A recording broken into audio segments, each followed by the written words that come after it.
வணக்கம். இது தமிழ் குரலின் சிறப்பு நேர்காணல். இன்றைக்கு நம்மோடு இணைந்திருக்கிறவர் ஃபர்ஸ்ட் லைன் மீடியாவின் முதன்மை ஆசிரியர் மூத்த பத்திரிகையாளர் ஐயா முனைவர் உமாபதி அவர்கள். வணக்கம். வணக்கம். வணக்கம். முழு சந்திரமுகியாக மாறிட்டார் அப்படிங்கிற மாதிரி எடப்பாடி அவர்கள் திடீர்னு ஹெச் ராஜாவாக மாறிட்டாருன்னு ஒரு சந்தேகம் வருது. கோவிலில் அறநிலையத்துறைக்கு வர காசில் வச்சு நீங்கள் எப்படி காலேஜ் கட்டுவீங்க?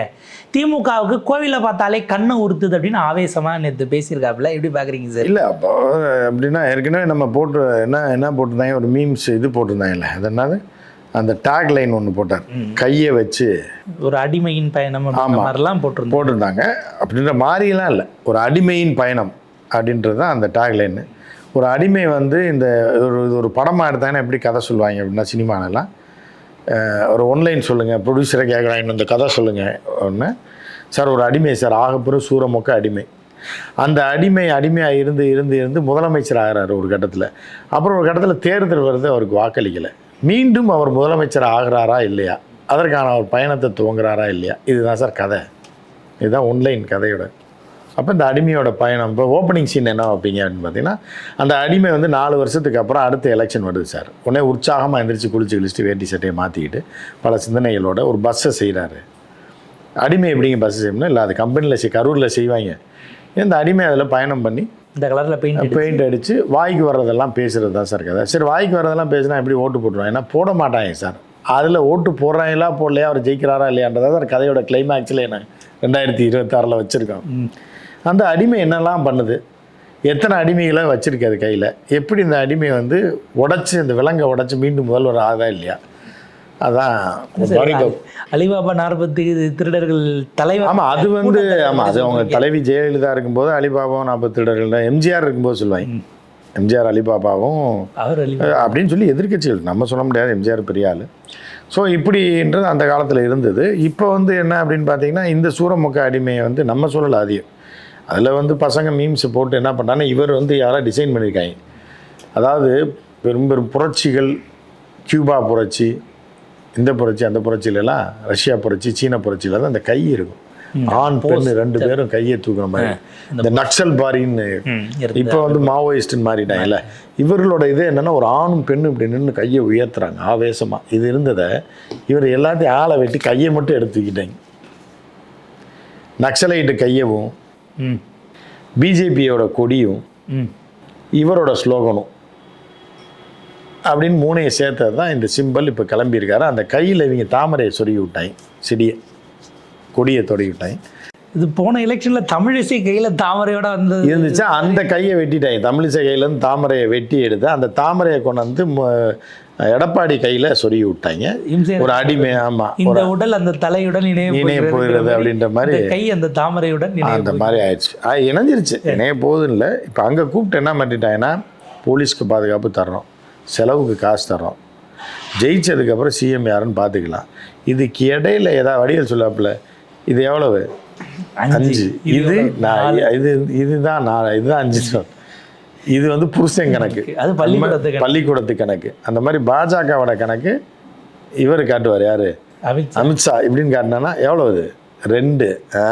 இதுதான் பிஜேபி கணக்கு. 5ன்னு சொன்னா ஓன் கணக்கு. அப்படியே இருக்கணும், இல்லைன்னா அப்படியே விட்டேன்னா இந்த 2 மாதிரி வடிவேல் சொல்கிற மாதிரி இது பண்ணிட்டாங்க. ஸோ அப்படி இருக்கும்போது என்ன ஆகுது அப்படின்னா, கண்ணமாப்பேட்டையா முடிவு பண்ணிக்க அப்படின்ற மாதிரி, உனக்கு செலவு வைக்கணுமா முன்னாள் முதலமைச்சர்னு, இல்லை ஆமாம் அப்படின்றத நீ முடிவு பண்ணிக்கன்ற மாதிரி சொல்லிட்டாங்க. அதோட ஆஃப் ஆகிட்டாப்புல. ஏன்னா இனிப்பே ஒரு ஆளை ஜெயிலில் இருக்க முடியாது இந்த வயசுக்கு மேலே. சரி, பண்ணுறது பண்ணுங்கள், ஆனால் நான் முதல்வர்னு வச்சுக்கங்க. அப்படி தவறி அதிமுக வந்துச்சுன்னா நான் தான் முதல்வர்னு கொஞ்சம் ஒரு வார்த்தை சொல்லுங்களேன்னு, அதெல்லாம் சொல்ல முடியாது. அதிமுகவில் ஒருத்தர் முதல்வர், அது நீயாவும் இருக்கலாம் இல்லாமையும் இருக்கலான்ற மாதிரி சொல்லியிருக்காங்க. இதில் நொந்து போய் என்ன அப்படின்னா, பஸ் அதுக்குள்ளே செஞ்சு பெயிண்ட்லாம் அடிச்சிட்டாங்க. புரட்சி தலைவி படத்தையும் ஒரு படத்தையும் போட்டாங்க. அதையே போட்டிருக்க மாட்டாப்புல, இவர் படம் மட்டும்தான் பெயிண்ட் அடிக்கு. டக்குன்னு தூக்கத்தில் வந்து செங்கோட்டையன் ஞாபகம் வந்துருக்கு. ஐயோ, பஸ்ஸை தீய வச்சு கொளுத்தி சண்டை போட்டார், படம் போட்டுன்னு சொல்லி அப்புறம் ரைட் சைடு இடத்த ஒதுக்கி புரட்சி தலைவி படத்தை போட்டிருக்காங்க. அமித்ஷா படத்துக்கு இடம் விட்டு ஒதுக்கியிருந்தாங்களா, ஒதுக்கியிருந்திருக்காங்க. அமித்ஷாவை முன்னாடி போடலான்னு உடனே அவங்க கட்சிக்காரங்களே சொல்லுங்க, இது இவர் போட்டாருன்னா ஏதோ அடகு கடை சேட்டு படத்தை போட்டிருக்கீங்கன்னு சொல்லி எவனும் வரமாட்டான். ஏதோ இந்த லயன்ஸ் கிளப்லலாம் ரத்தம் எடுக்கிறதுக்கு ஒரு பஸ்ஸு போகுது, அந்த மாதிரி நினச்சிருவாங்க. இவர் யாருன்னே தெரியாது, தயவுசெய்து போடாதீங்கன்னு, போட்டுருக்கீங்கன்னு வரமாட்டாங்க அப்படின்னு நினைப்பாங்க. 2வது வந்து கட்சிக்காரன் மதிக்க மாட்டான். அதனால அம்மா படத்தை போட்டு ஆரம்பிச்சிருக்காப்புல. ஆரம்பமே சொன்னார்ல, பஃபல்லோவுக்கு போயிருந்து 65 லிட்டர் இப்போ எவ்வளோ பெரிய கூமுட்டன் பாருங்கள், கூமுட்டத்தனமான திட்டம் பாருங்கள். இவரெல்லாம் ஆட்சியில் இருந்திருந்தானா தமிழ்நாடு என்ன ஆயிருக்கும், நம்மெல்லாம் என்ன ஆயிருக்கும்? மரபணு மாற்றப்பட்ட பசுவை தொடவே கூடாது, அந்த பாலை நம்ம குடிக்கவே கூடாது. இன்றைக்கி பார்த்தீங்க அப்படின்னா, ஒரு உதாரணத்துக்கு சொல்கிறேன், இன்றைக்கி வந்து கண்ட்ரி மில்க்குன்னு அவர் தான் வச்சுருக்கான். அதே மாதிரி நாட்டு மாட்டு பால் உங்கள் வீட்டுக்கே வரப்போன்னு பல வீட்டில் போர்டு போடுறேன். ஏன்னா மக்கள் இந்த ஆவின் பாலையே விரும்பலைன்றாங்க. கவர்மெண்ட்டோடைய நம்பி வாங்கிட்டு இருந்த ஆவின் பாலே வேணான்றாங்க. ப்ரைவேட் பால் பூரா கம்பெனி ஒளிஞ்சு போச்சு. எதுக்கு ஆவின் பால் கிடைக்கும்போது ப்ரைவேட்டு அப்படின்னு அவங்க எதோ லாபிலாம் பண்ணி பார்த்தாங்க. அதே மாதிரி மக்கள் இப்போ நாட்டு மாட்டு பால் டபுள் விலை 3 விலை கொடுத்து வாங்க தயாராக இருக்காங்க. 1 லிட்டரு இது 20 ரூபான்னா 45 ரூபாய்க்கு வாங்குறதுக்கு டபுள் ரேட்டுக்கு வாங்குறதுக்கு தயாராக இருக்காங்க. அப்படி இருக்கும்போது கூமுட்டத்தனமான ஒரு திட்டத்தை கொண்டு வந்து மரபணு மாற்றப்பட்ட மாட்டை, அது மாடே கிடையாது, உயிர் இருக்கும், அதோட வேலை வந்து பால் கறக்கிறது மட்டும்தான். அது வந்து ரீப்ரொடியூஸே பண்ண முடியாது, ஒரு குட்டியே போட முடியாது. ஸோ அப்படிப்பட்டதை போய் கூமுட்டத்தனமாக போய் கோட் சூட்டை போய் அதை போய் வாங்கிட்டு வந்து சரியா அந்த மாட்டை இங்கே இறக்குமதி பண்ணுறேன்னு 1000 கோடியை ஒதுக்கி நான் தமிழ்நாட்டை நாசக்காடாக்கி தமிழ்நாட்டு சந்ததிகளை அழித்து இந்த பாலை குடித்தா அந்த பிள்ளையெல்லாம் 20 வயசில் கேன்சர் வந்துடும். இப்போ இருக்கிற பிரச்சனையே பெரிய, இவங்க ஏற்கனவே அந்த மாஃபியாக்கள், மெடிக்கல் மாஃபியாக்கள் சுகரை பரப்பி விட்டுட்டான், டயபெட்டிக்கை பரப்பி விட்டு 90களுக்கு அப்புறம் அதுக்கு மாத்திரைன்றது பெரிய மார்க்கெட், 2 லட்சம் கோடி அமெரிக்காவுக்கு மட்டும் வருஷத்துக்கு லாபம் வருதுன்றாங்க. சுகர் மாத்திரையோடைய பேஸை விற்கிறதுல மட்டும் கிட்டத்தட்ட 1,80,000 கோடி வருஷத்துக்கு. ஆமாம், இல்லை வருஷத்துக்கு உலகம் பூரா அமெரிக்காவுக்கு மாமூலாக போகுது. அமெரிக்கா விற்பனை பண்ணக்கூடிய டயபெட்டிக் மாத்திரை மட்டும். அப்போ அது வந்து இங்கே எத்தனை ஆயிரம் கோடிக்கு போகும், எத்தனை லட்சம் கோடிக்கு போகும். அதை வாங்கிட்டு வந்து அந்த பேஸை வச்சு மாத்திரையாக தயாரித்து அவன் லாபம், ஜிஎஸ்டி அப்படி இப்படின்னு எத்தனை லட்சம் கோடி டர்ன் ஆகும். இப்படி கொடுமைப்படுத்திட்டு இருக்கான் அவன். இப்போ இவங்க போய் இப்போ முட்டா பசங்க போய் மாட்டையும் கூப்பிட்டு வந்துட்டான்னு வைங்க, அங்கேருந்து மரபணு மாற்றப்பட்ட மாடுகளையும் காய்கறியும் கொண்டு விட்டா, உங்களுக்கு தான் தெரியாதுன்னா தெரிஞ்சவனை வச்சு கேட்க வேண்டியதானே. அதிகாரிகளையும் செயல்பட விடுறதில்ல. அதிகாரிகள் என்ன பண்ணுவாங்க, அவங்களுக்கு ஒரு கமிஷன் வரும், அமெரிக்காக்காரன் கமிஷன் வரும், நீ ஓகேன்னு சொல்லு, கடைசியில் ஓன்ட்ட தான் கேட்பாங்க. இவங்களுக்கு எந்த மண்டையில் ஒன்றுமே கிடையாது.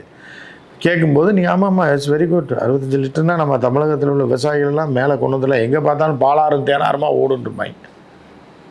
அப்படின்னோடனே வந்துட்டு இது ஒரு திட்டம்னு சொல்லி ஆரம்பித்து செங்கச்சூளை வச்சு வேலை பார்க்குற தொழிலாளர்கள்ட்ட போய் பேசினா எவ்வளோ பெரிய ஒரு இது என்ன சொல்கிறதுனே நமக்கு தெரில. இல்லை இப்போ இதுக்கு அடுத்தவர் வராரு, கோவில் நம்பதில் இருக்க பணத்தை வச்சு எதுக்கு காலேஜ் கட்டுறீங்கன்னா அவர் கேட்குறாரு. கோயிலில் வச்சு பணத்தை வச்சு என்ன பண்ணுவாங்களா, கோயில் கட்டுவாங்களாம்மா, ஏதோ அன்னதானம் போடணுங்கிறாரா? அதான் அன்னதானம் தான் போட்டுட்டு இருக்காங்களே எல்லா கோயில்லையும். புரட்சி தலைவி இருக்கும்போதே, தெய்வத்தாய் இருக்கும்போதே தான் அன்னதானம் போட்டுச்சே கோயிலாக பரிகாரத்துக்கு.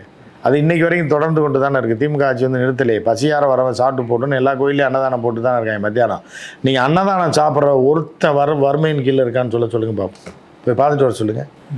எல்லா வசதியானவர்கள் கோயிலுக்கு வர்றோம், அந்த கோயிலில் உட்காந்து சாப்பிட்டோம்னா புண்ணியம்னு சொல்லி தான் சாப்பிட்றதுல 100 பேருக்கு அன்னதானம் போட்டாங்கன்னா 80 பேர் வந்து வசதியானவர்கள் கோயிலுக்கு வர்றவங்க தான் சாப்பிட்றாங்க.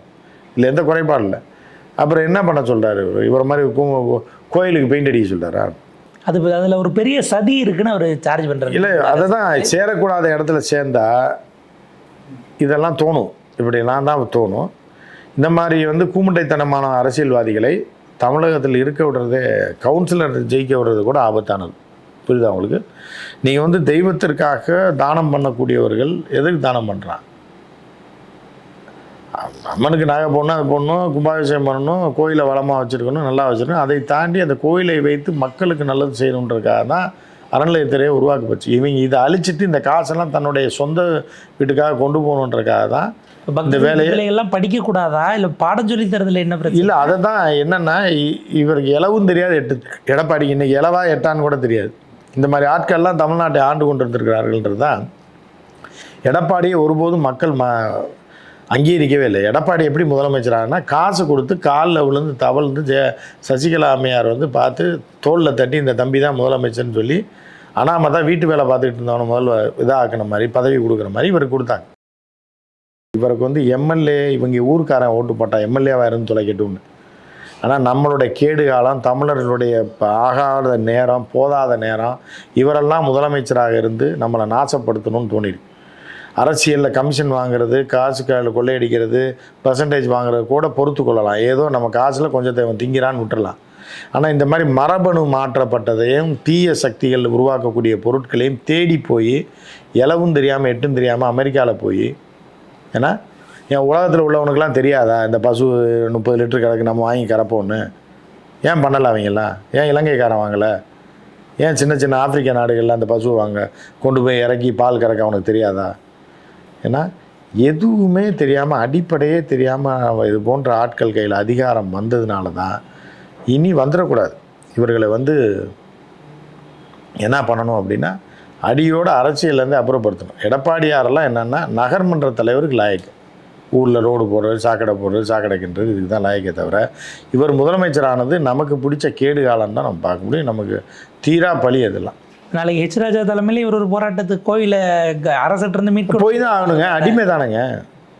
இப்போ நீங்கள் அடிமை ஆகிட்டீங்க, இல்லைன்னா ஜெயிலுக்கு போகணுன்னா எதை வேணாலும் நீங்கள் செஞ்சு தானே ஆகணும். ஜெயிலுக்கு போகிறியா வெளியில் இருக்கியா அப்படின்னா இதை பேசு. கோயிலுக்கு எதிராக போராட்டம் பண்ணு, பிராமணர்களுக்கு எல்லா பணமும் போய் சேரணும்னு பண்ணு, கோயில்களை அறநிலையத்துறையில் இப்போ நீ இன்றைக்கி போராட்டம் பண்ணனா அறநிலையத்துறை வெளியில் போகணும், கோயில் அப்படி பண்ணலான்னா நாளைக்கு அவன் கேட்டானா எழுதி கொடுத்துருவியே நீ? கோயிலே எழுதி வச்சுங்க, ஹெச் ராஜாவுக்கு 4 கோயில், அண்ணாமலைக்கு 4 கோயில் அப்படின்னு எழுதி கொடுத்துருவீங்களே.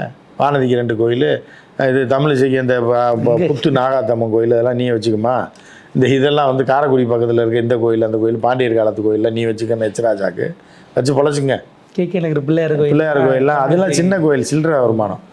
அதெல்லாம் இங்கே லோக்கலில் யாராவது கேட்டாங்கன்னா வட்ட செயலாளருக்கு வண்டு முருகனுக்கு எழுதி கொடுத்துருவாங்க. அப்புறம் உங்களெல்லாம் எப்படி வச்சு இது பண்ண முடியும்?